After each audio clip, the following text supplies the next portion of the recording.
The following presentation is a gift from the team at Streamline Publishing, publishers of Fine Art Connoisseur, Plein Air Magazine, and weekly newsletters Fine Art Today, Realism Today, Plein Air Today, and American Watercolor, and events, the Plein Air Convention and the Figurative Art Convention. We offer over 400 different art instruction tutorials and ultra high quality video by the world's leading artists.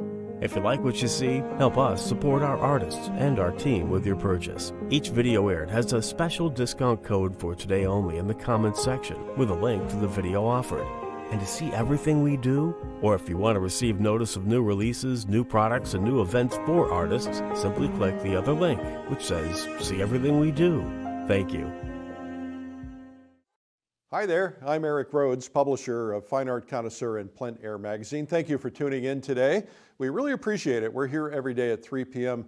We're trying to help people through these, well, interesting times. And we're doing it through art, teaching you art, giving you samples of art, interviews with artists, and so on. Today we have a terrific artist, the great Bryan Mark Taylor, teaching how to paint cityscapes. Hi, I'm Bryan Mark Taylor, and we are going to be doing a painting here in San Francisco, a cityscape. And it's a beautiful spring day and a little breezy, and we had a little bit of rain this morning, so the sky is quite clear. But a beautiful, typical day, spring day in San Francisco. I'm going to start by talking a little bit about my process and how I tackle a scene like this. You know, a cityscape is very complex, and I see a lot of students being very intimidated by this subject. But today I want to talk about some of the things that you can do to make it a lot easier for you, to hopefully give you access to some beautiful subjects that are out there. Okay, right now I'm going to first talk about the palette and some of the colors that I like to use. First thing is, I use a titanium white, and I use Winsor Newton.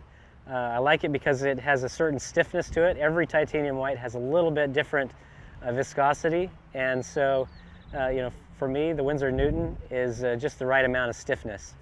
The other colors are Cad Lemon and Cad Yellow Light. And you may not be able to distinguish these on the camera, but the Cad Lemon leans a little bit towards the green. The Cad Yellow Light leans a little bit more towards the red spectrum. Then we have a Yellow Ochre, Vermilion, and this Vermilion, I use the Rembrandt is the brand. And the reason why I use Rembrandt is it has a certain transparency to it, which I like, and also spins really well towards the violet colors and also towards the oranges. And so it's a nice transition color, and that's why I kind of have it there in the middle.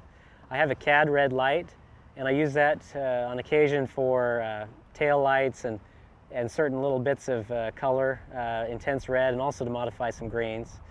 I use the Burnt Sienna, and just Burnt Sienna from either Utrecht or Rembrandt. And then I use Alizarin Permanent, Winsor Newton. Dioxazine Violet, I like the Gamblin version. I have a Ultramarine Blue, and I like the Winsor Newton there. And this is a Cerulean Blue. I use the Hue. So what that means is it really doesn't have any cerulean in it, but it does have some phthalo, which adds a certain coolness and intensity to that color when I really need to kind of pop some of the cool notes in a painting, like a reflection on the top of a car or something like that. So the way I've arranged the palette is, I go from warm to cool, but mainly from the atmosphere in the landscape has more yellow in it as it's closer to the viewer, and then it goes towards more of the reds, violets, and then finally to the blues. So the yellows kind of drop out, and at a certain distance, the reds will then drop out, and all you'll have left is the blue. Now, with a cityscape, a situation like this, it's very busy. We've got cars moving, we've got people walking back and forth, and some people want to talk to you, and it can create some distractions. So it may be a little bit challenging to concentrate, but at the same time, if you're open to some of that, some of those environmental aspects, it will add that energy and that excitement into your painting. So, we don't know who's going to come stop by as we're filming this, but I can guarantee it'll be interesting and exciting. Okay, just to talk a little bit about some of the brushes that I like to use. I have some of these Signet Classic Robert Simmons brushes. I use the bristle brushes. In the smaller sizes, I like the flats. In the larger sizes, I like the brights. And the reason why I like the brights in larger size, because it maintains more of the squareness of the shape, and there's also less brush to clean. So there's a practical purpose and also an aesthetic purpose to it. I also use a couple of different palette knives. One that's about an inch to 1.5 inches, and then I use a shorter one as well. And I'll use those to modify paint strokes, and I'll also use it to lay down certain highlights. I also like to use some of these synthetic brushes. One thing that's different with these the bristle brushes is this will lay down a lot of paint. It grabs the paint well, and you can lay down a really nice expressive stroke. With the synthetics, you can have a little bit more precision and control. So some of these edges on the buildings are a little bit sharp, and in order to achieve that, I use some of these synthetics to do that. Now I have a number of different synthetic brushes, as well as bristle brushes from various brands, and that just helps create some extra variety in the mark making. So those are the brushes that I use. One thing that I don't do is I don't use turpentine. I like the paint how it comes straight from the tube. The manufacturer spends a lot of time just getting a nice, beautiful consistency, and I've chosen each of these paints because of their consistency as well as their tinting and color strength, because I like the way that it feels and handles.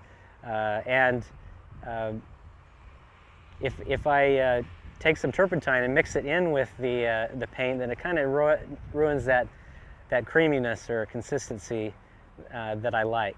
So instead of using the turpentine, what I actually do is I just wipe my brush very frequently. And you'll see, I've got my roll of paper towels here under my arm, and I'm going to wipe each brush very frequently. And if I have a little bit of paint still on the brush, that paint will help unify all the colors that I have in the canvas. Especially when we're dealing with a cityscape like this, none of the colors are going to be that brilliant or that intense. More of the color relationships are going to be subtle, and so by just wiping off the brush, that'll be plenty. But I will, if I have to change value, or especially with the sky, I'll use a separate brush. So for instance, with the sky, it is very blue, and it's clean color. And if you muddy up a blue sky, it tends to look bad. It looks too heavy. You need it to feel light, and so that's why you need a clean brush, especially on on the sky. Okay.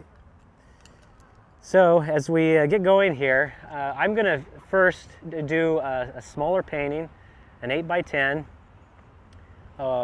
and just get the value pattern. And I'm just going to show, how I'm going to get down the composition and kind of the basic values, the light side and the shadow side of each object, or general mass. And it's just so I can get a quick, kind of a graphic look at the scene, because it's very complex, and I'm going to do a larger painting afterwards, but I'm going to base it off of some of the decisions I make here on the smaller piece. So this is, if you're going to do a larger piece outdoors, it's usually good to throw up a little canvas and make sure that you got the masses and the arrangement where you want. So instead of sketching, with a sketchbook and charcoal, I find that for me it's a lot better and a lot quicker to actually mix some of the colors and values just with paint on a smaller canvas before I go to something a little bit larger. Now, in general, when I start a painting, I'm just going to go in. I don't tone the canvas. Again, I'm not using any turpentine. I like to have just a raw white canvas because it's a little drier feel, and it gives me a little bit more control over the surface. And also, if you start with a white canvas, then you won't have a tendency to mix your values too dark. So that'll keep me from mixing that value, especially in upright mass. With these trees, you squint down, these trees in the foreground and kind of the darks underneath the cars are some of the deepest, richest tones there. And if I make that value too dark, then when I bring it indoors, the whole painting will be a little too dark. So I want to kind of key it in correctly at the first, and kind of white canvas actually helps you to do that. So that may be a little bit different than kind of the traditional way. The traditional way that is taught is to put a general thin coat and work from thin to thick. For me, I just want to it's a very direct method, and I just go right in with the paint, how it is, and then I build it from just this regular consistency. I'll build the paint up even thicker in certain areas. So here I go. I go ahead and start to lay in the basic design. I need to figure out where kind of the center of the canvas is. So just take a little bit of a measurement. So it gives me roughly the center. Now I have this beautiful road, and that's one thing about San Francisco. It's got all these hills. It's and for that reason, it's one of the most beautiful towns in America, if not the world. It has very dynamic landscape where the buildings, you add the buildings to it, and it becomes quite an interesting design challenge. Now, what I want to do is just I'm not worrying about linear perspective right at this moment, although that will come into play. I just want to get right here at the beginning a basic, as I just look at these shapes, some of the basic lines. Now you can see I'm not trying to make the lines too static. I'm not using a ruler or anything like that. I want to emphasize the organic quality here in the city. It's not like it's a planned suburban housing project. This is something that kind of happened naturally over years, where buildings were built and torn down, and so it's developed kind of this organic quality. And that's what gives it its charm. I think that's why also we enjoy places in Europe where, over centuries, houses have been built and destroyed, and they've some have been preserved for a long time, and they're just very they have a lot of warmth to them, those cities. And here with San Francisco, it has some of those same qualities. That's one of the things that kind of attracts me to scenes like this, is it's very structural, but it's also very organic. So I'm just indicating a few areas here. I'm not being too specific with my line quality, or just keeping it loose so I can move things around. There's no obligation for me to paint every building exactly as I see it. My goal is to capture the essence of the place, the spirit of it, and the quality of the light. If I wanted to just try and copy every single building that's there, it'd just be a very different type of experience in painting. When you're outdoors and you get kind of a feeling of the movement of the cars going back and forth, the people walking up and down, the buildings as they change in the sunlight, I'm interested in suggesting those types of things. Kind of a snapshot of how life really is, not something that is static. So I kind of have a series of kind of calligraphic strokes where I use some dots to indicate things, and then also a few lines here and there. And I'll cover up, all these lines pretty much.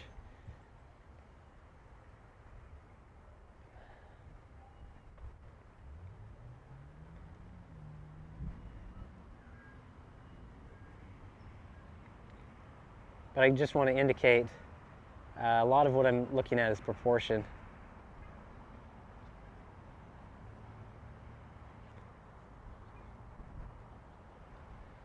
Okay, generally speaking, that's kind of what I need to get started here.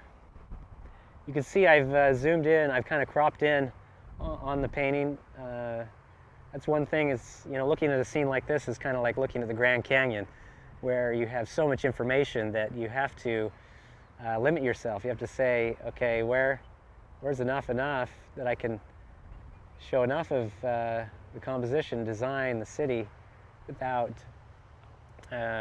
just having a total concrete jungle. Okay, I'm going to go into a little bit bigger brush now. I'm going to start by mixing the darks.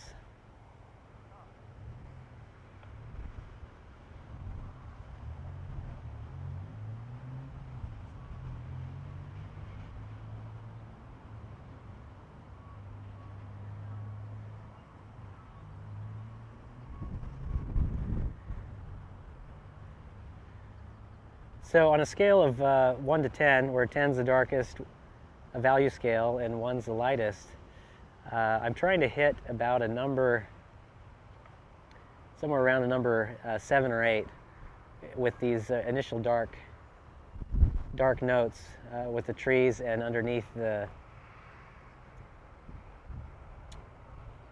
notes underneath the cars. The reason why I don't want to go 10 there, even though I see it quite dark, is again, it will make the painting feel too deep in tone. So I'm just adding a touch of white in there to kind of back off those darks.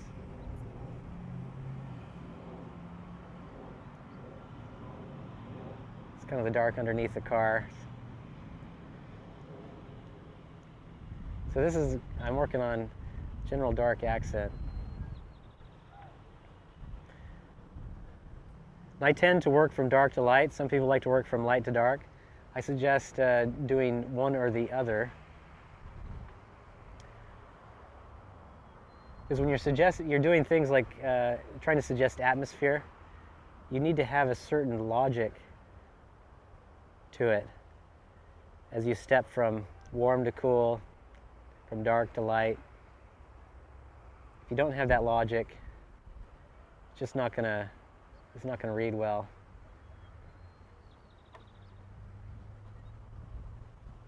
And you're gonna get confused with all these different values. Okay, so now that I've got those initial darks laid in, I'm going to do the general mass tone of these trees. So I'm just taking a little ultramarine blue, a little bit of the cad lemon,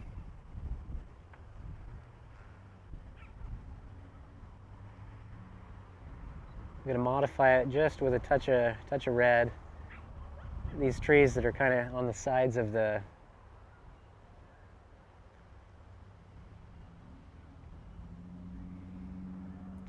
road have a little bit of a red quality to the leaf patterns.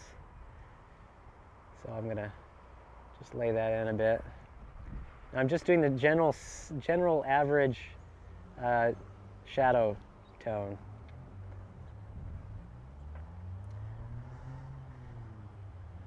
So as I go back in space, I've got to cool it just a little bit and lighten it.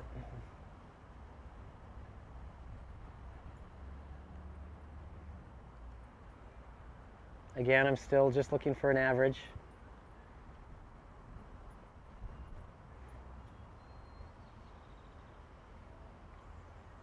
Now those trees at the very top look pretty dark. if you just stare at those trees. But if you compare the trees up here to what's going down here, you can see how much lighter it is up there. So you really need to set it back. So I'm not spending a ton of time on this or worried too much about the drawing, because I'm just looking for the kind of a quick snapshot, quick value pattern.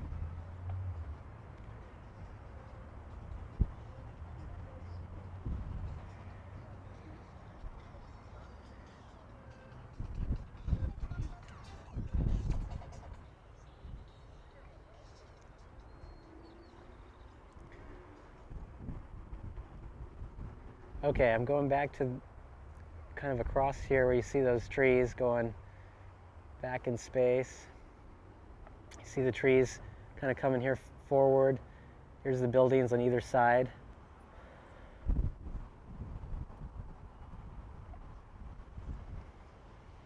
Now I'm going to mix the average value of the shadow side of the buildings. Now some of the buildings are a little bit lighter and some are a little darker.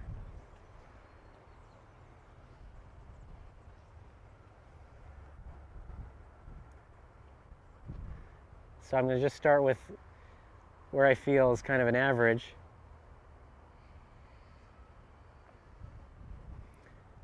So I'm just taking a blue really and graying it down a bit with an ochre. So it's important, you know, when I put that in, its relationship to the trees here. Again, that I just want a little bit of an average. Now I can, some of the buildings have a little bit warmer appearance. Some have a little bit cooler. So I can just spend a minute and create a little variety. Just modifying that initial gray that I had.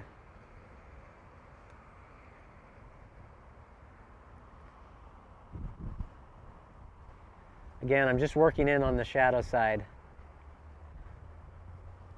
So when dealing with a complex painting like this, you have to simplify.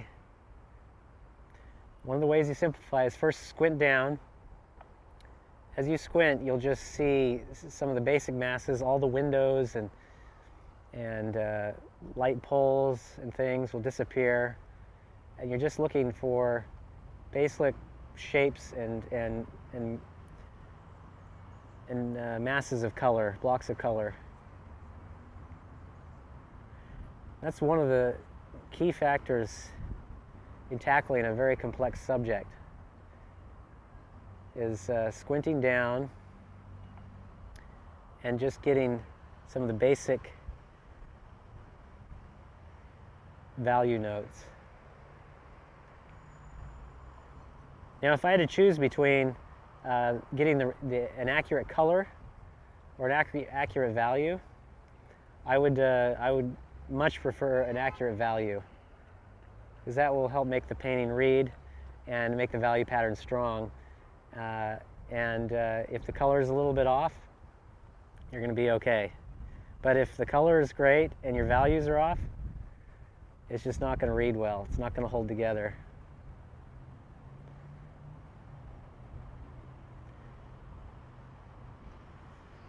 Okay, so you can just see I'm just laying this in.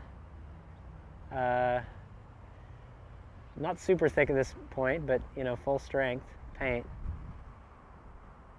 And I'm leaving some of the white showing. That kind of adds the texture of the finished painting. I'll leave some of that in.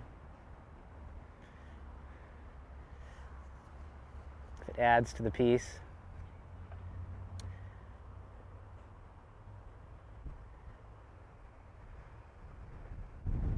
There's also a little bit of foliage kind of hanging in between these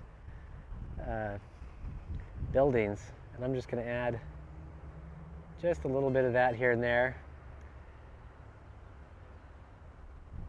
So in some ways I'm emphasizing the structural quality or the squarishness of the trees, and a little bit more of the organic quality of the buildings. And what that does is it creates a little bit more harmony in your painting when you do that. And one thing, challenge with Cityscape is trying to get all the elements to work together, to harmonize, because you have a lot of different textures to work with.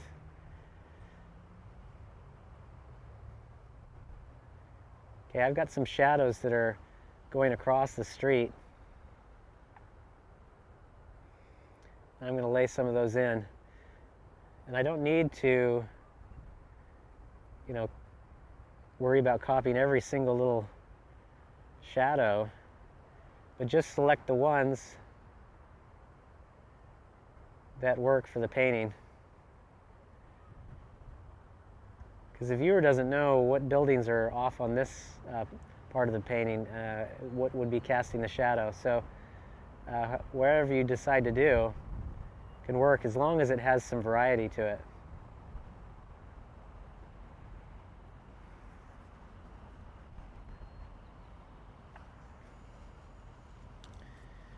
So I'm wiping the brush off frequently.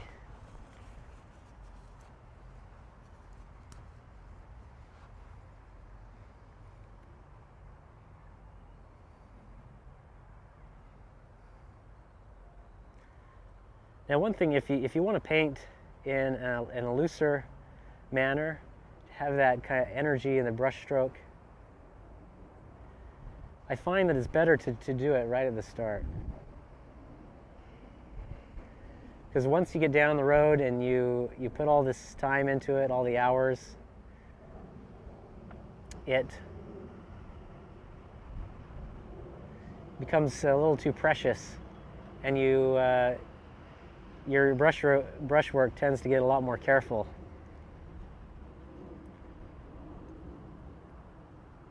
So the time to do it is right at the beginning. Maybe perhaps that's the time when you feel most timid. But it actually is a time where you need to really just put it out there.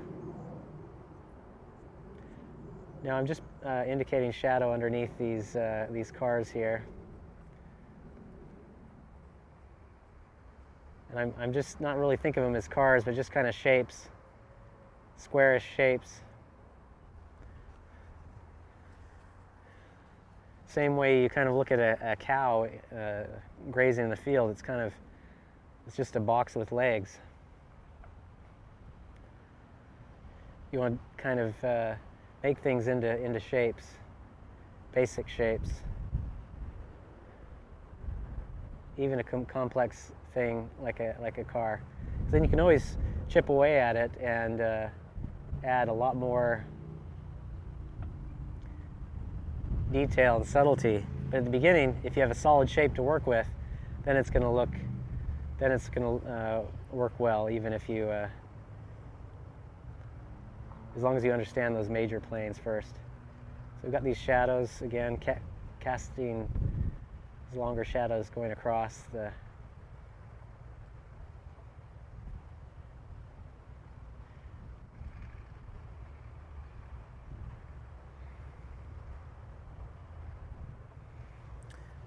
along the street here. So again, this is just the average shadow in the street. So I'm working on all the shadow areas first. The shadows are the key. The light's moving quickly, especially in a cityscape. It gives you a little bit less time because the shadows can really make dramatic changes. So you don't have any more than 3 hours to nail a painting. If you start a painting in the morning, you can't go past noon really, because the shadows will be on the opposite side of the building by 1 o'clock. So here we've got afternoon light, and the shadows will be fairly consistent. They'll just keep getting longer and a little bit broader. But once I nail down where I want those shadows, it's got to stay like that. I'm not going to chase the light.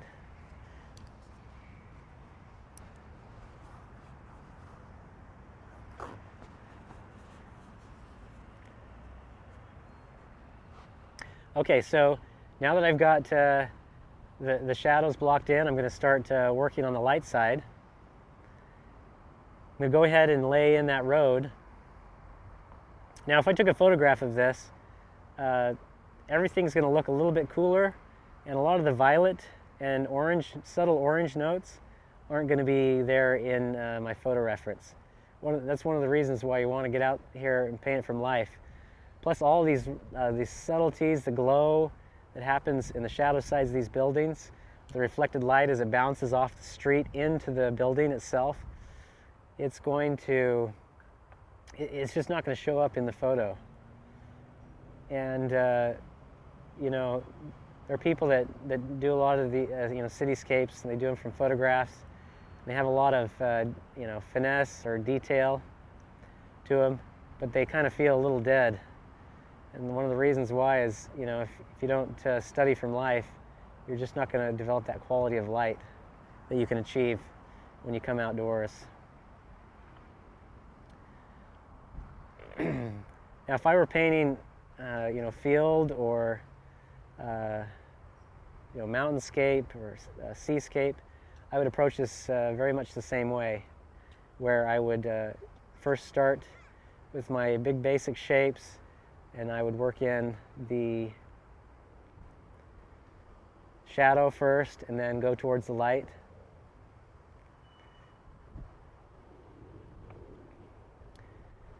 So it's very much the same process. But for some reason, when students do a cityscape, they suddenly get really worried about all the windows and doors and different details, the architecture, instead of just kind of observing the generalities. And they really tighten up, get really scared. So it really doesn't need to be that way. You can stay loose and free and still suggest all those things, those qualities of the city. So you can see here, I've kind of put in that basic light side of the road. Now I'm going to work on the light side of the buildings.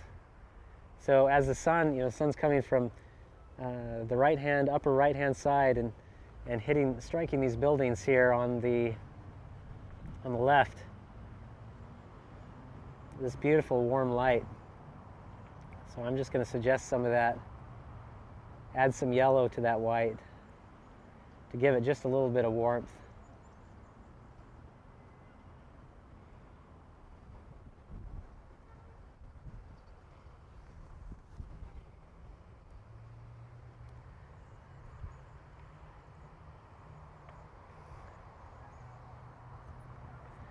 Again, I'm just looking for the general mass, a general tone, not worried about any of the windows or really the architectural aspects, just some of the basic areas that are catching the light. So we're sculpting this thing first.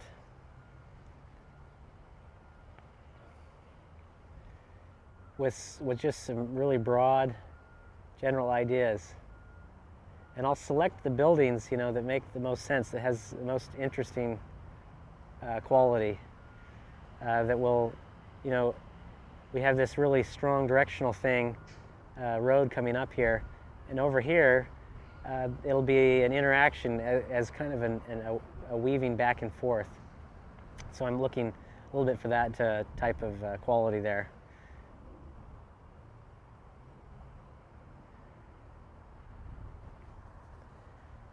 Okay, just getting this in, some of the darks. Again, I'm doing this fast. I don't need to have a finished painting here. This is just to get the major value relationships.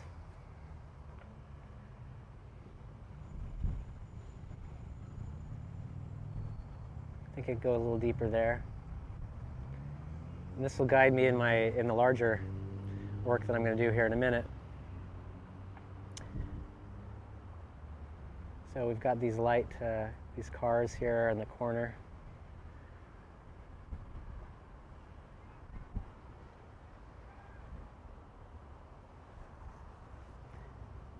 You can see down in this section here, as you compare some of these white cars to the road's a little bit deeper in value.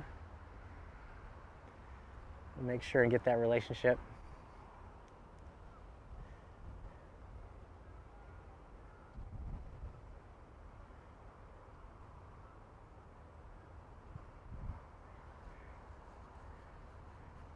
It's kind of the shadow side of the car as it bends downward.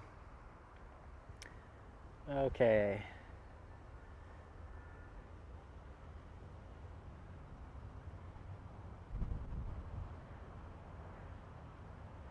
So what I can see, just from what I've lain in already, is this road up here in the front needs to be a little deeper in value. It's just competing a little too much with some of the highlights of the buildings, and I want to knock that back just a little bit.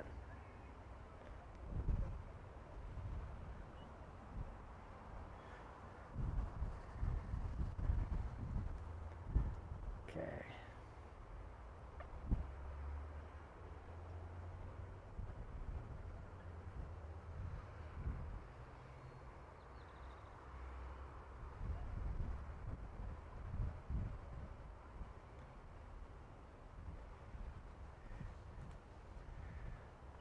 Okay, so once I add the value of the sky, then we'll be able to get a general idea of how our values are going.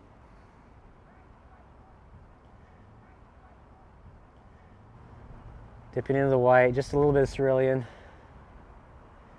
Again, we've got a nice, pretty crisp blue sky.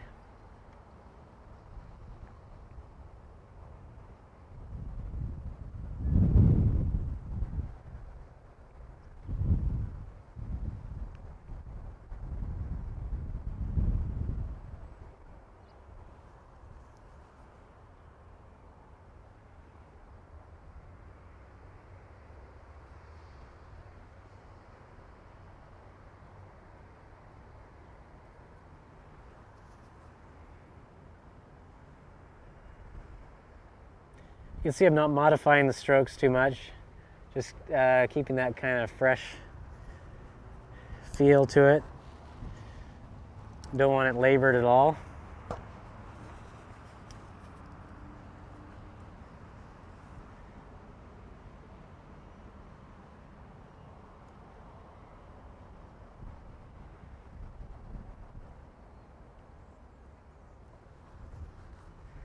So whenever I have the sky and I'm butting up against some of the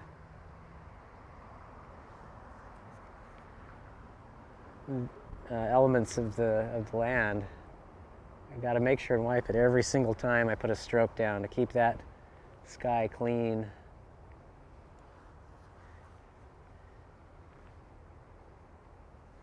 Okay. All right, let me go ahead and put the light side of some of the trees.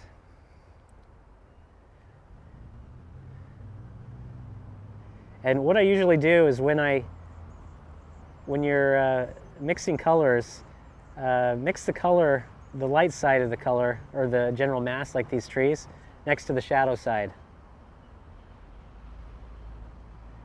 And then you can get a nice comparison.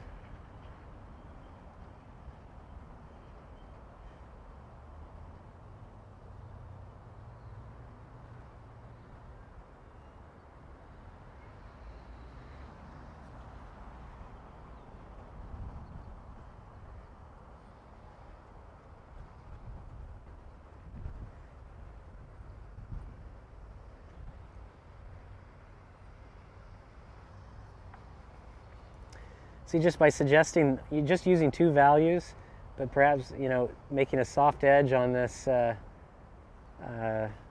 that form, that's about all you need to suggest the roundness of those trees.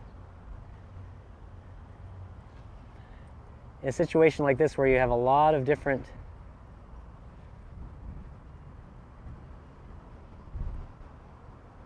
objects with different value and local color, as simple as you can keep each one of those objects, the better your painting will read, and the stronger your value pattern will be.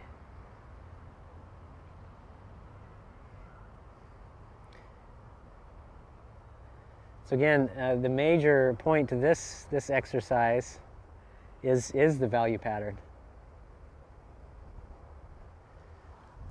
And what that means is all the values within, like this object right here, these trees, is you keep those close together.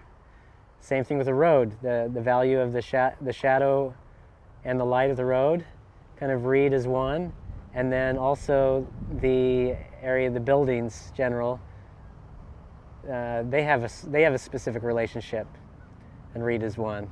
So they all separate from each other. And that gives you a stronger value pattern. And as you know, the experience I've had teaching, both at the Academy of Art University and privately teaching workshops, is the value pattern is one of the #1 toughest things, but most important things to convey.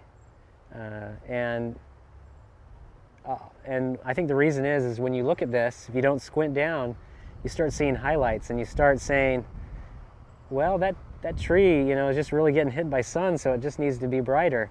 And then you start making it brighter and brighter until the value starts competing with, you know, the buildings, and that's what happens. And that destroys more paintings than anything I know.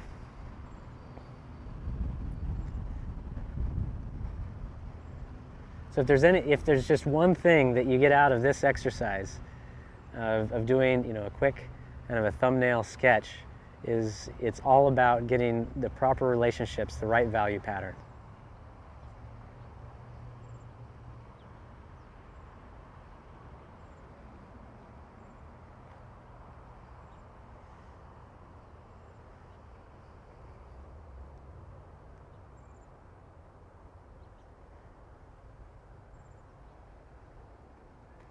So since this is much cooler back here in the distance, these trees, instead of using a warm red or an orange to gray that back, I use an alizarin, you know, cooler red.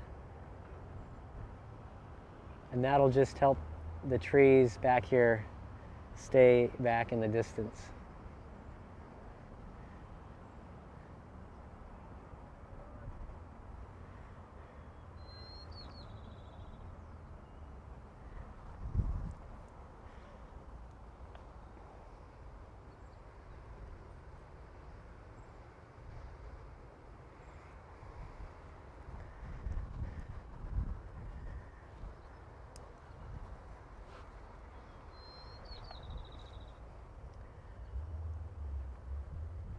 Okay, so I'm just going to add a few little accents here just to make sure I know where I'm going on the larger one.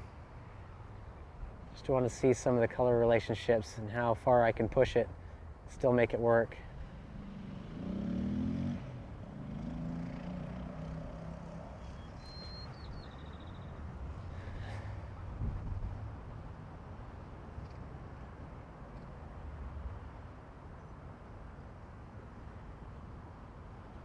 So there's an area too over here that's kind of catching the light.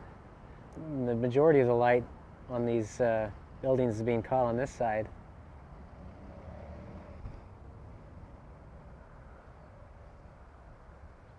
But there is a little bit on this side as well.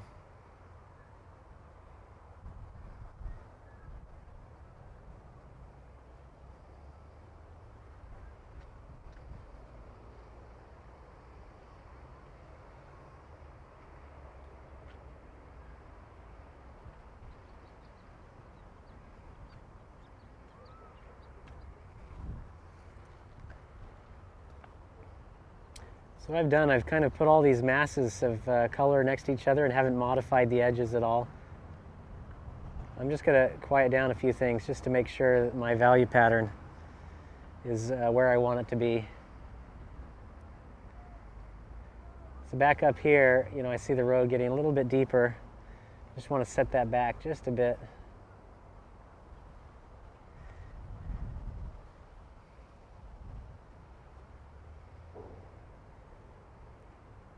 Here in the buildings in the foreground, we get some of this red tile.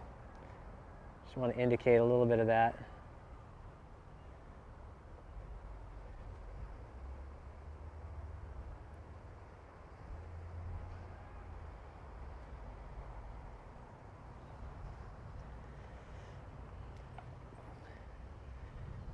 And of course, one of the things I do need to suggest is, what kind of situation am I going to do with the cars? Which ones am I going to select? What will add to the design? When I look out there and see a couple cars, the way they're driving up the street or down it towards me, which ones are going to kind of add to the design and the overall mood of the piece?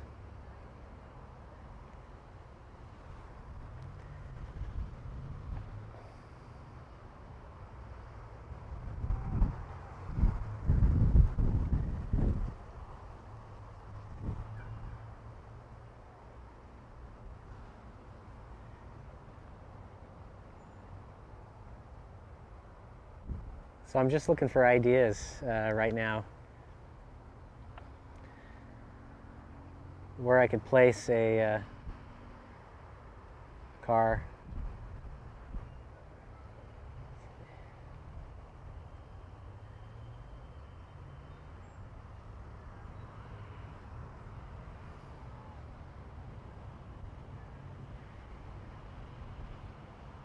Those cars, depending on if they're in the shadow or the light, be reflecting a lot of blue just from the sky on the top of the roof.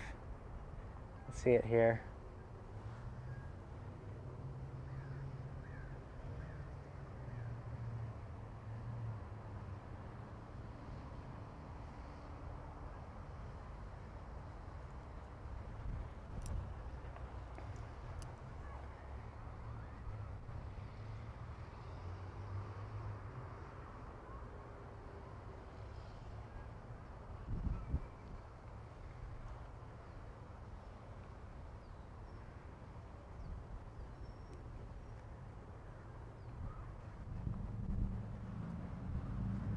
So one thing I'm going to do is just, once I kind of get it in here,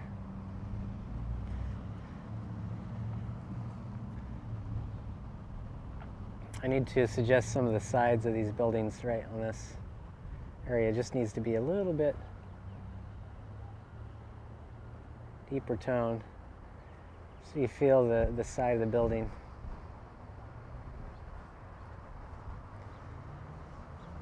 Okay, so at this point, it's quite, the shapes are solid.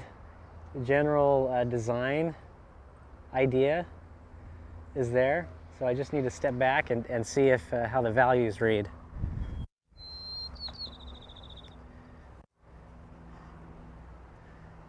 And while you're painting, just stepping back could let you know if you're in the right, if it's holding well, even at a distance.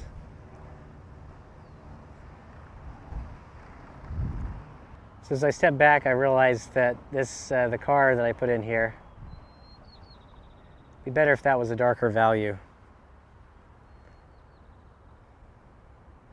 Because this will kind of anchor the design, and it'll be a little bit darker value against some of these cars over here that are in the light.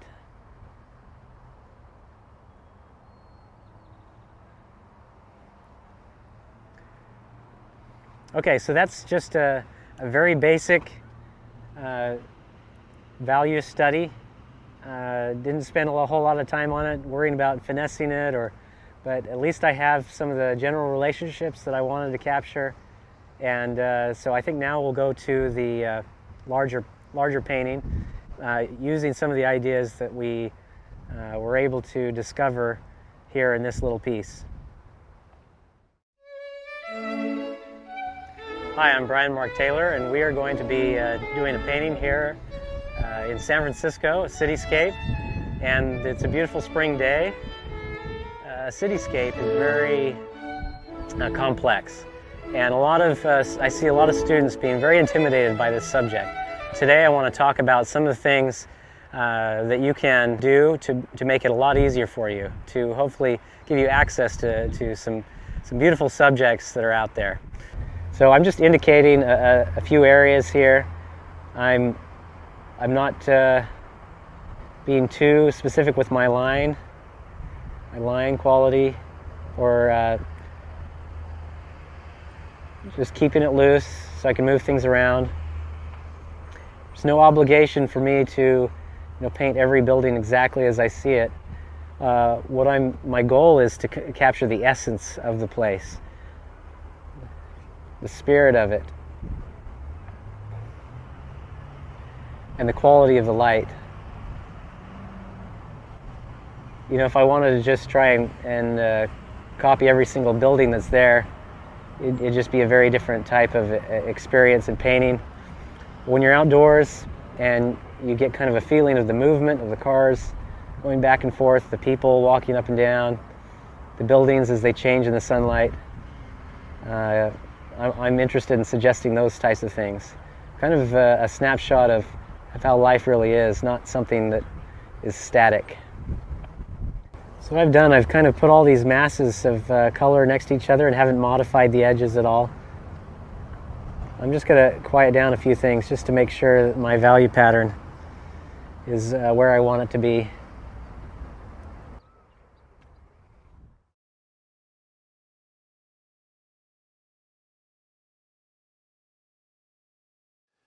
Well, that is called Cityscapes with Bryan Mark Taylor. You can learn more about the video at lilyartvideo.com. Remember, we have a special discount code that's offered today only. You can find it in the comments section. Now let's get right to our interview with Bryan Mark Taylor.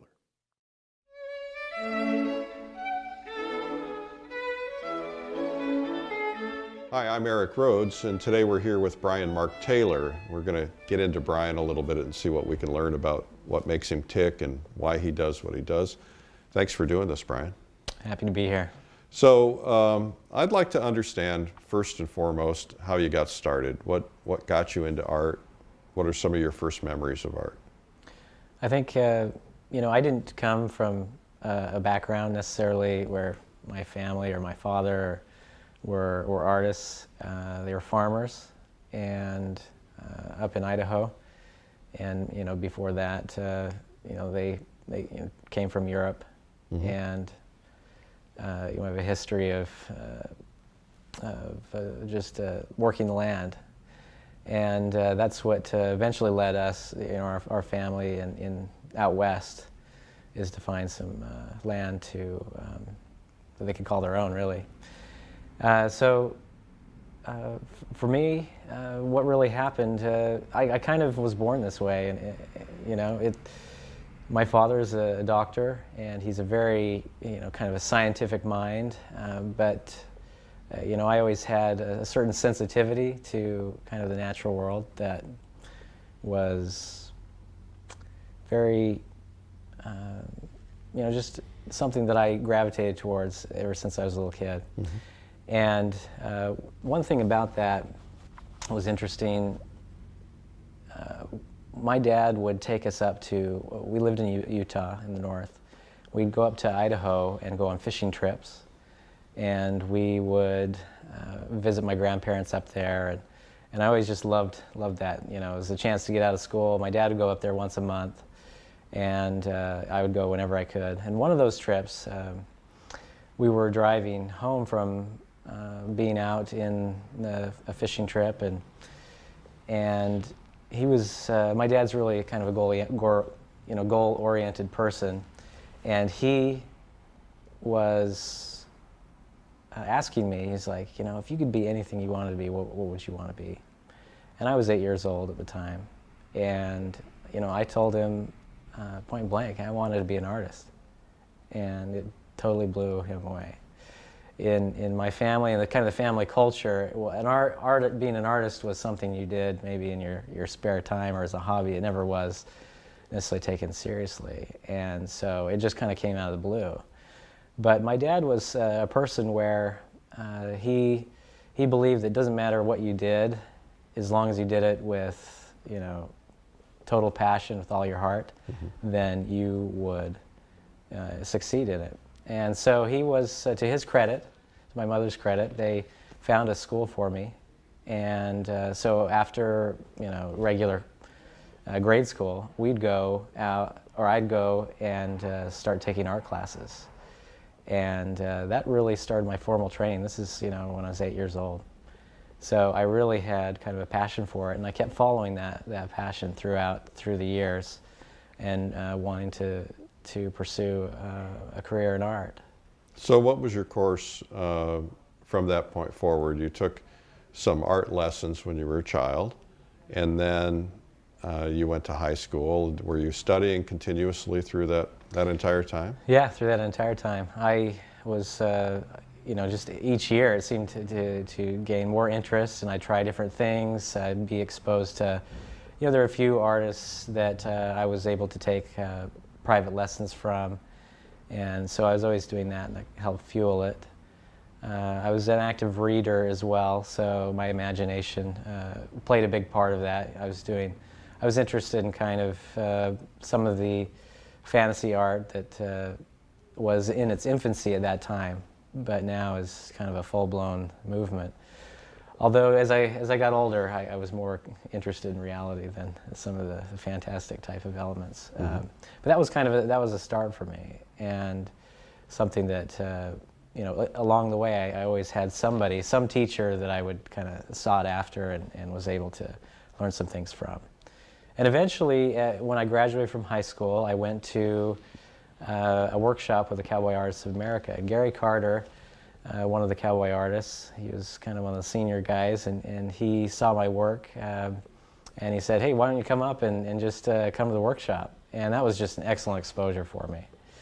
You know, just kind of opened my eyes and to some possibilities of painting from life. And that's about 17 years ago when that happened. And I did my first plein air painting at that time. So that experience, although when I went to college, went to Brigham Young University, there was more kind of modern or postmodern aesthetics, where concept was very important. And so there were a lot of different types of work going on at that time period, and so I did a lot of experimentation, and, you know, did etching, did lithography, sculpture, you name it. I kind of tried all the different mediums, but my heart really wasn't in the whole spirit of the movement of kind of the postmodern aesthetics. There are certain things that I couldn't swallow, and so I found that, you know, after that time, I needed to search. I needed to find a place where I could study again from life, and study kind of the beautiful natural light, all those things that I'm interested in now that weren't really happening then, because it was more about, you know, what you come up with, kind of your, you know, whatever comes out of your head, or whatever kind of theory you develop. You know, that's what the painting was about, the concept, in that early kind of that period of my life. And were you a rarity? Were you one of the few people at BYU who was interested in realism? Yeah, I felt very alone, actually. I didn't feel like there was any group or instructor that I necessarily identified with.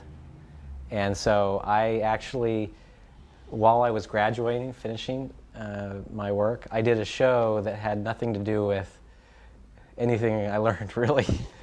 Well, that's not true. There certain theoretical aspects were important for me.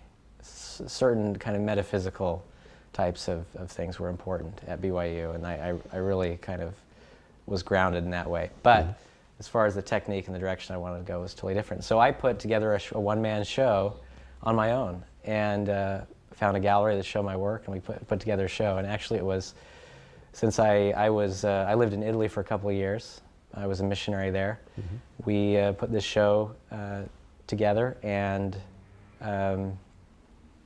it was a huge success. And so it was kind of my first one-man show, and that happened in 1999. So at the time, you were what age? College age, I guess. Yeah, I was 22, and I had no idea what I was doing, but I knew that this is what I wanted to do. I'd make it, make a go at it, and I didn't get a whole lot of help from other. Necessarily the faculty, or because I was interested in my own thing, so I kind of put it together, and with the help of my father was helpful, and I was married at the time, so my father-in-law was helpful too, and we put it together. So you ended up in the Bay Area. How did that happen? So after I graduated from BYU, I took a year off and tried to decide, the education I got didn't get me the skill set necessarily that I was interested in, so where can I go to get that? And that's where I found the Academy of Art University, and in my search. And I knew I was going to go on a coast, one of the coasts, either East Coast or West Coast. And I think I'm just a little bit more of a West Coast mindset, just type of person I am, lifestyle. And so I found the Academy of Art and saw that they're one of the few universities that actually teaches traditional art. And so when I saw the curriculum talked about, techniques that Sargent, that he used, or techniques that Rembrandt used, that was something very appealing to me. Right. And very difficult to find. Nowadays, it seems like there's ateliers and all kinds of things springing up, workshops and stuff. But for me, where I grew up, it was very hard to find that stuff. Now with the internet, it's a lot easier for young kids to kind of get connected to that. For me, I was just on the edge where it was a little bit more elusive. Right. Well, I think that there are still a lot of people that don't know those things exist. I still encounter people who tell me that they've studied art, or they got their MFA in art at a major university or something, and that they wanted to study something traditional, but they can't find any place to do it. And in spite of the fact that in the last 10 or 12 or 15 years, we've seen a lot of ateliers spring up, we think there's a huge realism movement that's really beginning now in America, and it's encouraging to have a lot of 19-year-olds who are studying and drawing in the traditional academic method. But we still have to spread the word considerably, and we still have to penetrate the institutions which are clinging to these, what they thought were modern techniques, which are now old school techniques. And we have to try and help them understand that things are moving in the direction of realism, and that they need to embrace that, because there are thousands of young people who want to learn those things and don't know how to ask, and they're shamed by their professors for even thinking about it. Exactly, yeah. And that's kind of the experience I went through. And one of the reasons why, because of that initial experience that I had at Cowboy Artists of America, to go up to that workshop and have that experience, I think reaching the young people is really important. So that's why I offer a scholarship to a young artist that is interested in pursuing traditional art. Tell me about so that. Hard. What's your scholarship? So basically what I do is it's an open invitation, and I have young artists that have applied, and basically it's a free workshop for them to come, and so that I can basically have a conversation with them about what's out there, and give them the exposure they need so they can make an informed decision. Because I don't want them to get experience like I had, where you get 4 years down the road and you don't know if the college you went to was the right choice, because it'll take you down a different path.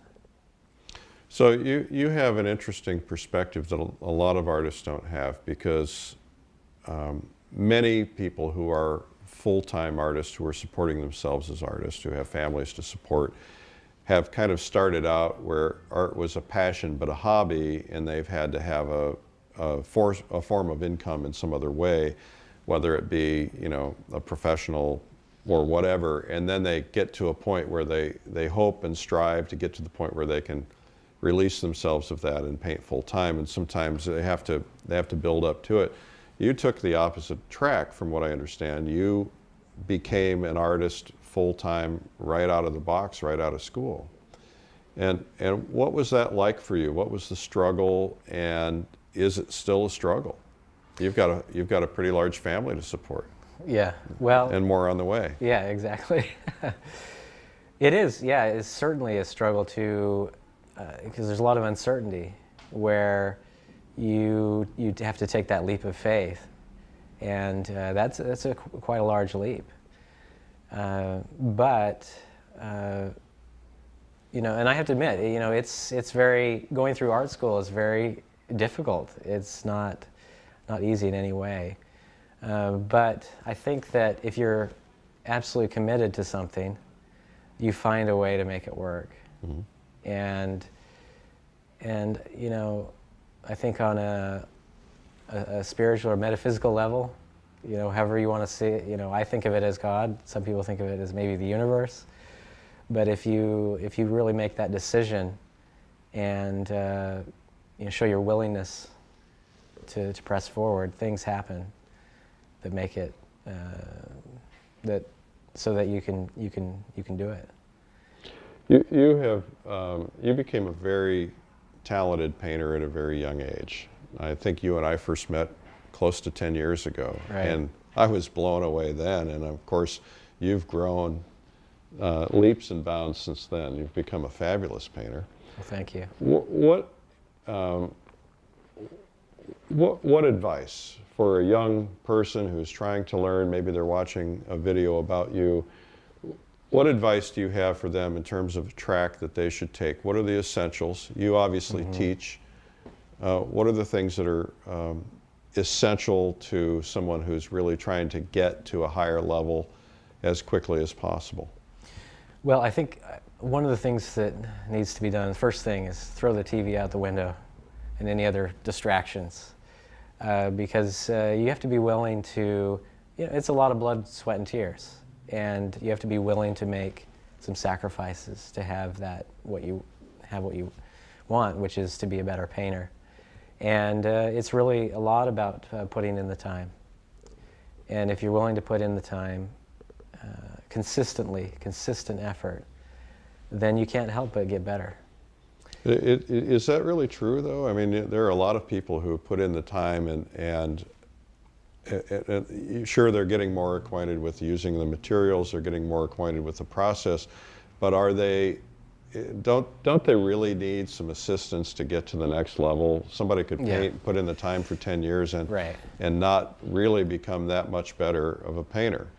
Well, here's a case in point. So I get to the Academy of Art University, and my first meeting with director Bill Mon, he says, you know, it's just like the welcome. It's not even a class. And the first thing he talks about is form shadow and a cast shadow. He said form shadow has a soft edge, cast shadow has a sharp edge. And, you know, I had never heard that before, even though I went to 4 years of college previous. And so good information is a big key to that, doing the right kind of study. And you know, if you look at history, the past 2,000 years, and you see the development of traditional art, where you're trying to create the third dimension, you know, the big thing is atmosphere in landscape, or light and shadow, chiaroscuro in portraiture, or anything like that. That took years and years to develop. And so there's definitely information that has been passed down that can help you get to those solutions a lot quicker. So I think that's a big part of it, is getting the right information, the right type of thinking, if you are interested in getting that sense of the third dimension, or realism, or whether it's painterly or it's a little tighter. So art education can come in a lot of different forms. Getting that information can come from reading, studying, watching DVDs, going to workshops, going to an academy, going to an atelier. What would you do differently today from the track that you took, or would you do anything differently now that you have the acquired knowledge? I wouldn't, because I think I was grounded in an intellectual and a spiritual way in my kind of early days in college, and then I added the more technical and aspects later. And maybe some people get it in just reverse.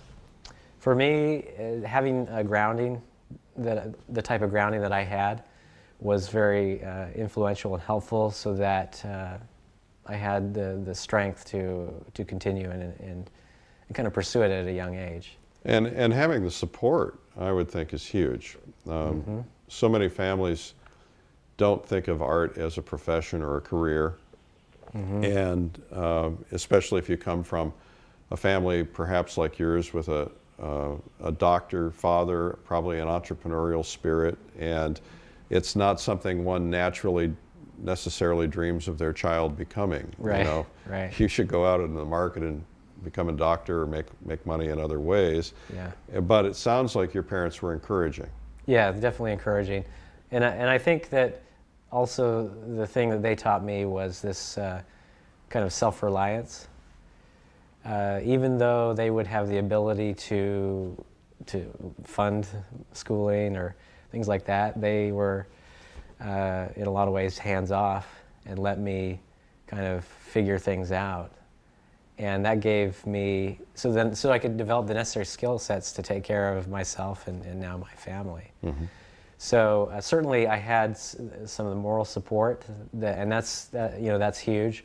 But also the example that I had in my family culture was work ethic, and like I've mentioned before, a kind of a spiritual grounding, kind of a trust that things will work out, and that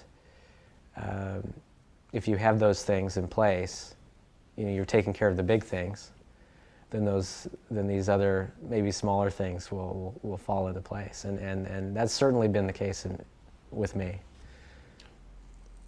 Bryan, why do you paint? So for me, I see painting as, and it could be painting, it could be something else. For some reason, whatever it is about it, the tactile quality of it, the smell of the oils. But I feel that it is really an internal and a kind of a spiritual refinement.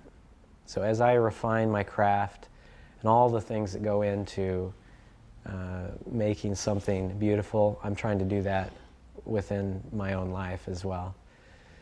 For example, as a kid, I've always been a peacemaker and somebody that has the ability to understand people the way they feel.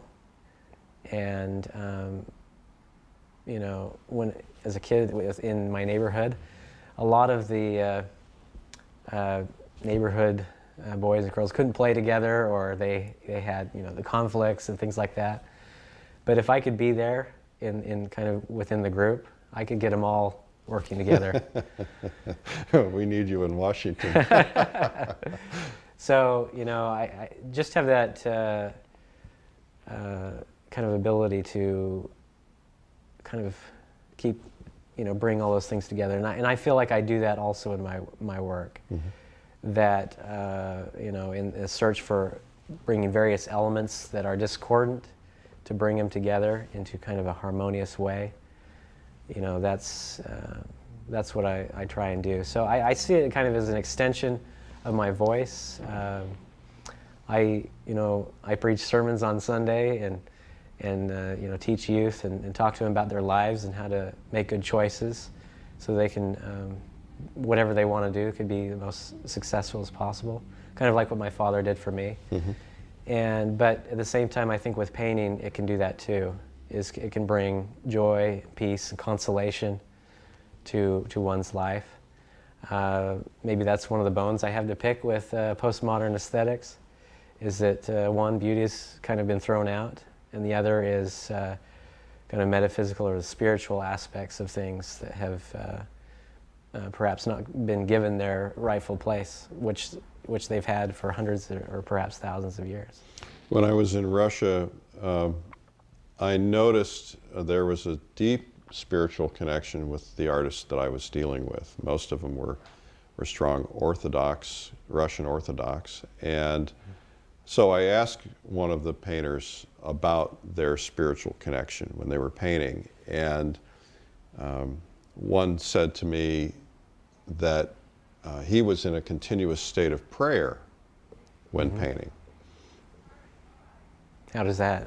Is there a similar kind of a spiritual connection for you when you're painting? Do you find yourself in a form of a higher state or a meditative state or something like that? Well, that's kind of when I'm searching for a subject out of doors. Usually I wait until I feel that spiritual power. And when I feel that, when I see something where this harmony can come together, that's when I start painting. Mm-hmm. And it certainly is. It's not like it's not a verbal dialogue at all, but it is a very tangible, very real feeling. Mm-hmm. And certainly that's something that I try and have that connection in all my works. And certainly the best works that I feel I've done up to this point have this strong connection. So that begins the discussion about process. Mm-hmm. Now, obviously in your demonstrations, you talk process and you'll get into very specifics in those demonstrations. But maybe for the sake of the people viewing this, we can talk process from the standpoint of theory or the way that you would approach something. Obviously, you've just stated that your first approach is to find something that speaks to you. Mm-hmm. And that has meaning to you. And we've all probably started paintings and said, this doesn't speak to me anymore, and just walked away from them. And knowing to do that is part of the process. Knowing when to say, you know what, this isn't working for me. I really don't love it as much as I thought I did, is part of the process. Well, I think there's a certain kind of vitality and energy and a type of force that you feel when you look at a subject. You almost, or at least I see it in paint, and I just need to execute it. And it almost kind of flows just so naturally. Mm-hmm. And even with all the time that I spend building technique and honing that technique to a razor's edge, when it comes to the time of that inspiration, that technique is kind of in the back of my mind, or almost not even thought of. And it's just all about executing that vision. And so part of it comes from a lot of experiences that you've had in the past, as you recall those, and those powerful kind of spiritual manifestations.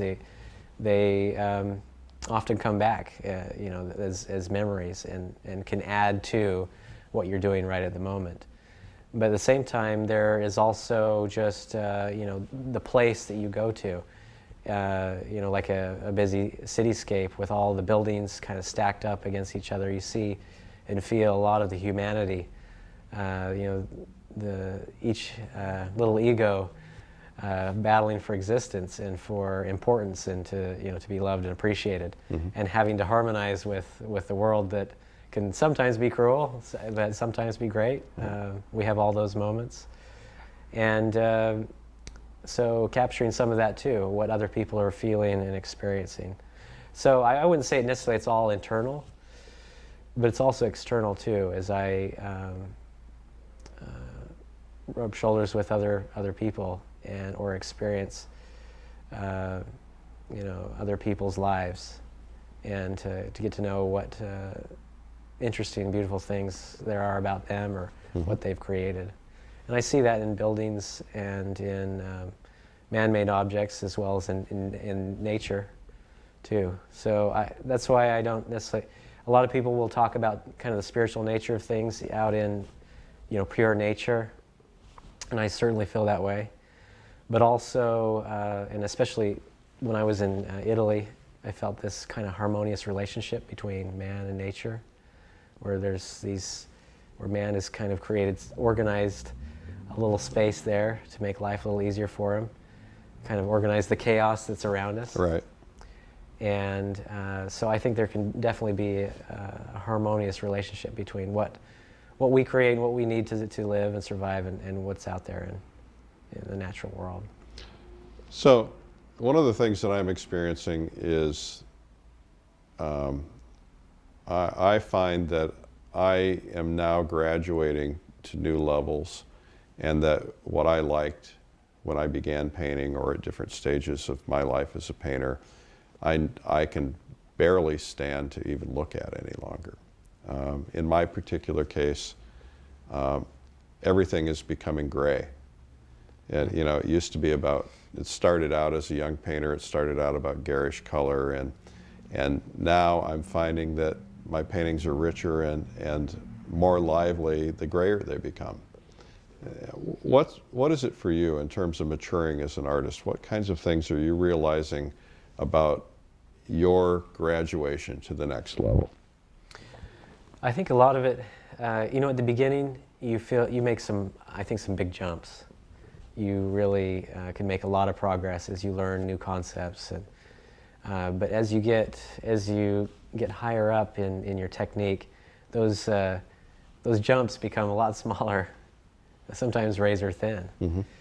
And that can be, it gets a little bit harder when you get higher up the peak.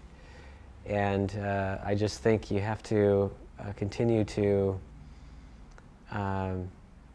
recognize that you will, there'll be, the refinements get ever more subtle. So a lot of it has to do with not just hitting, the highlight and the halftone just right, but what about the value in between those two? And just real little subtle, quarter steps and an edge that's just a little bit sharper, or dialing the color in to where the relationship is just spot on. So just like a musician, where they're working on getting absolutely perfect tone, or if they hit a note, they know exactly how they're going to go into that note, whether they're going to hit it hard at first and then soft, or soft and then gradually get large. They know exactly how that is going to go, and that's what needs to happen with my brush. Is it needs to be just a perfect execution of what I have in my mind. And it just takes time and refinement. As an instructor, because you teach, obviously you teach at the academy, or you did, Mm-hmm. and also do workshops. Is it important for those people to find those things on their own, or is it important for you as a teacher to help them, either help them find them, or is it good to just actually give them to them, or is it too soon for them at certain stages in their painting life to be able to take things up to the next level? I think that talking about the fundamental aspects of picture making, and instead of and going deeper, if somebody has the ability to go deeper, I teach to the level that somebody's at, mm-hmm. but also trying to get them to that next one. So it just depends on the student, but it really has a lot to do with getting down deeper into those fundamentals, like basic idea of light and shadow. You can really go into that to level 10 or more, and or you can just talk about the surface. This is light, that's shadow, and so the principle hasn't changed. Kind of that fundamental idea of what creates the form, but your understanding of it can greatly be enhanced in their sensitivity of it over time. What I found, again, going back to the Russians, I would keep asking them about tips and tricks and techniques, and they were almost annoyed by my questions about those things, because they said there are none, that you simply paint what you see. Now, in our culture, there seemed to be more of that tips and tricks type of thinking, in terms of how to use color, how to use light and shade. Are you painting what you see, or are you painting what you see and enhancing it by using those tips, tricks, techniques? I think in that type of discussion, I think the most important thing that is taught or could be taught is taste. So, some things, if you do this to an image, it will make it look sweet. If you do this to it, it'll make it look really nasty. And I think both are kind of a counterfeit on either end. And what you're trying to dial into is something that has to do with kind of a reality or quality of a sincere quality. And how do you teach that? I find in my own walk and trying to get to the next level, what I liked as a viewer, as a collector, I have things that I have in my collection that I just don't even want to put out anymore because I don't appreciate them any longer. I appreciate what they were to me at the time, but my level of sophistication has grown, but I can't articulate how that occurred.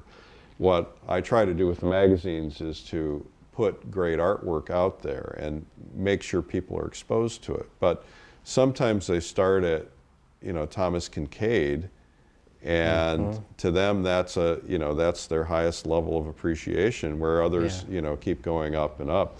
And the question is, how can that be taught? Is it just an observation thing?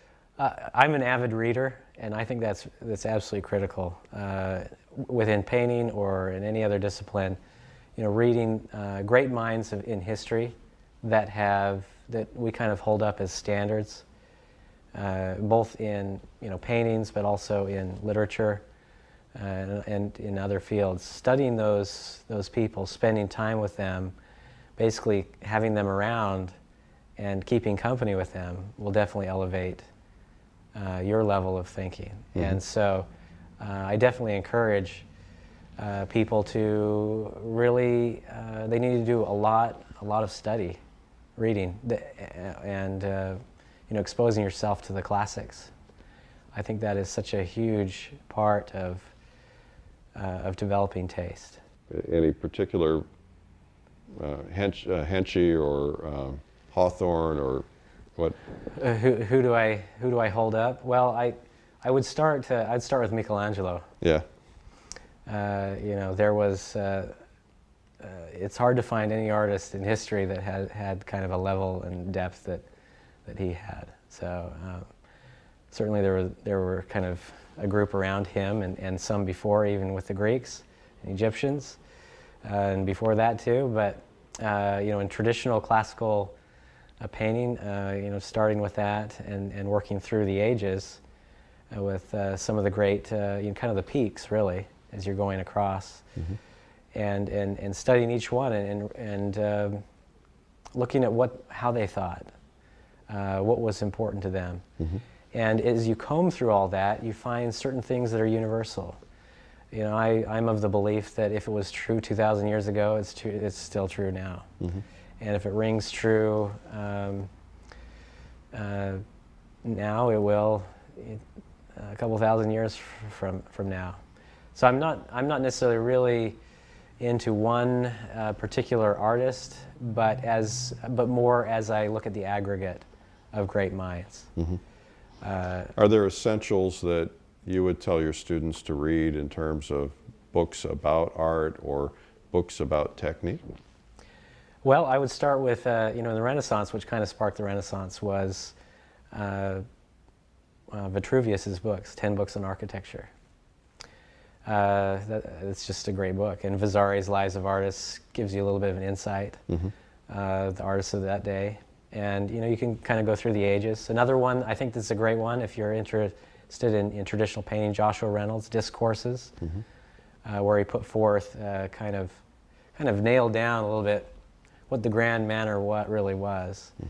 And I think in a lot of discourse today we have advanced certain techniques and things like that, but we've lost some of the really deep and pure spiritual, intellectual underpinnings.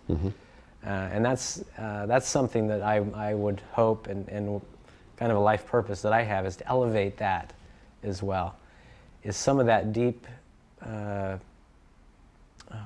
clean water needs to be brought out again. And that's where I think art will really be elevated to the level where even, postmodern aesthetics and some of the museums and things that have no interest in showing representational work will really have to say, hey, this is important to humanity. Mm-hmm. What is it that you have in your head that you have not yet accomplished that you really want to strive for? Well, I would like to be able to create some very large pieces that would go into some sacred spaces. And that's something that I feel like I'm working towards. Mm-hmm. Another thing that I have an idea that I've been working on is I had some ancestors that crossed the plains from back east all the way over here, and they went through some horrendous experiences. And I kind of want to go through maybe just a teensy bit of that experience and kind of paint that whole kind of that journey, that legacy. So you're going to get a cover wagon and go back east? And No, we definitely have a little bit more high tech, but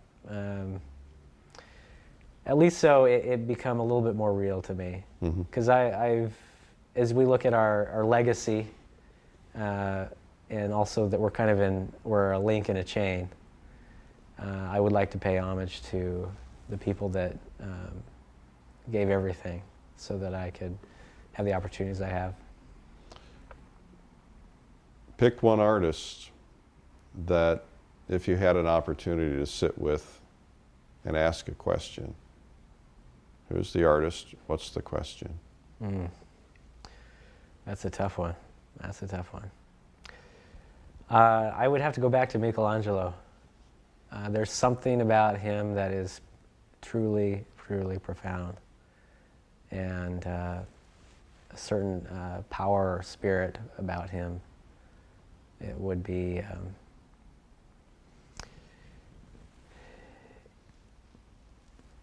probably I would be interested in how he experienced that inspiration when he says something like, David, I saw the crack in that marble and I just released him. I want to know how he felt when he saw that. And I think when I look at artists, and I think Brahms probably said it the best. I can only paraphrase it, but basically I just recorded the things that I heard in my head. And I think that's when you feel that experience with the divine, there's nothing more amazing than that. And to talk to an artist on that level, I think. It wouldn't be about technique, it wouldn't be about, but it's just how did you have that connection to create something so profoundly beautiful that we enjoy it, and humanity has enjoyed it and found inspiration, comfort, and all those things through for hundreds of years. Great interview. Thanks for your time today. Thank you. Well, that's Bryan Mark Taylor, and the video is called Cityscapes, and you can learn more about it at lilyartvideo.com. Remember, you can look up in the comments section and find a discount code, then go to lilyartvideo.com and get your special discount today only. All right, thanks for watching. I want to remind you, we have a free video for you. It's called 97 Amazing Secrets from the World's Best Artist. It's a $107 value. It's a couple hours long, and you get it for free at 97tips.com.